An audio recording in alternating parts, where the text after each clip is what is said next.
Hello mga kaprobinsyana! For today's video, tayo ay gagawa ng palitaw. At bago nga ang lahat na ay gumawa muna kami ng dragon fruit na juice tapos ay nilahukan din namin ng fruit cocktail. Ay kulay pa lang ay talagang nakakatakam na. Thank you so much na nagbigay ng dragon fruit, Kuya Golem. At para nga mas sumarap yan, mga kaprobinsyana, nilagyan namin ng isang yelo tapos ay condensed. At naglagay na nga ako sa baso, edi para matikman din nila yung aking timplada kung talagang masarap nga.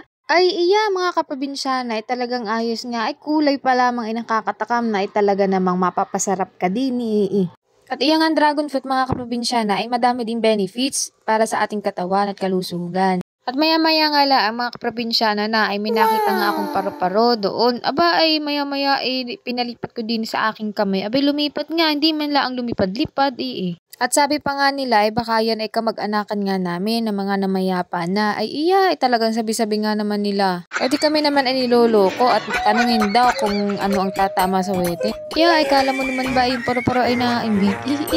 Ay sari-sari ang mga naiisipan ninyo talaga.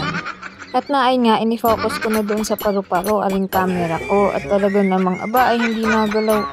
At baka naman sabihin ninyo ay fake. Ay talagang yanong dikit na rin paru-paro na talagang kahit anong gawin ay hindi nalipad.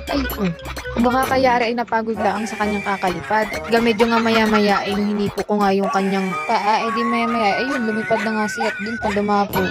At pagkatapos ko nga maghinaw ng kamay, nilagyan ko na rin ng tubig, aring powder na malagkit. At at minasa-masa ko na rin para maganda na paggawa ng palitaw. Mga kaprobinsyana, ako po ay naghugas ng kamay at baka sabihin ninyo hindi ako naghugas mga kaprobinsyana, yan, ang hirap din pala magmasa Pero ayos laang naman at arin naman ay kauntian laang din. At talagang sabik laang ng paggagawa ng palitaw at talagang ading nga ay madalang mga kaprobinsyana At maya-maya nga laang inay si Aling Macy, siya ang nagpapalapad ng aking ginawa para mabilis maluto. Dinaay na yung mga nagawa namin. Madami nga rin pala. Di pagkatapos nagpakulo na nga ako ng tubig doon, saka ko inilagay aring mga ginawa namin. Basta tilagay ko lang din hanggang sa maya-maya kapag ka nakita mo ng lumutang na yan, mga kaprobinsyana, ibig sabihin yan ay diluto na. At di kaya nga palitaw di pag lumitaw, ibig sabihin goods na. At nagsalang ulit ako ng pangalawang batch. Di basta lahat lagay ng lagay hanggang sa maya-maya ay paglumutang luto na nga. At dinaay na nga mga kaprobinsyana, nilagay ko na ng niyog tapos mayroong asukal. Di ayos na, ay talaga ng kasarap-sarap man din.